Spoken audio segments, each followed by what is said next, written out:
As some of you know, Microsoft founder Bill Gates released a jar full of mosquitoes at a tech conference to make a point about malaria.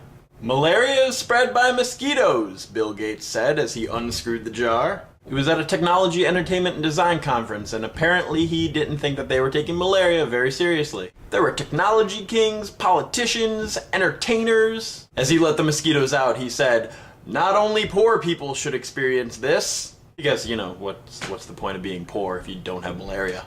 Aha, now you're all poor, rah. Now I know some of you Mac users are gonna be like, oh, letting go a horde of hungry mosquitoes on bloodless PC users, that's animal cruelty.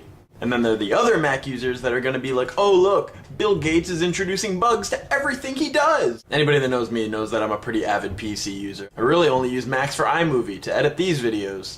I figured he'd release them at an Apple conference. Pestilence to you smarty pants leopard users! Let's see your widget for malaria prevention.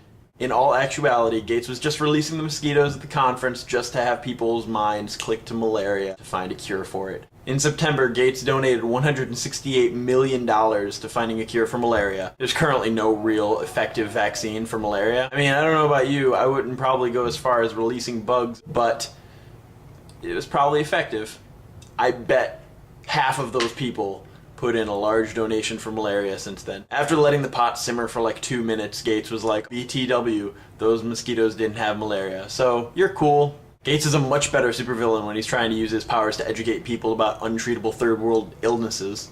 It's kind of like Magneto when he was in control of the X-Men. Yeah, that's my Bill Gates impression. But that's what I want to know. Like, I want to know how Bill knew that there was no malaria in any of those mosquitoes. Like, were they laboratory grown? Or were they all male? Or maybe he just found them around his house and just released them and said, hey, they don't have malaria. The only problem with that is that if I was at that conference and I got a sniffle 2 days later, I'd be suing Bill Gates. Suing the richest man in the world. Oh, he gave me malaria. Oh, what? Malaria is actually pretty prevalent in Asia and Africa and places with tropical or subtropical climates. So that's your question. Where do you think Bill got the mosquitoes?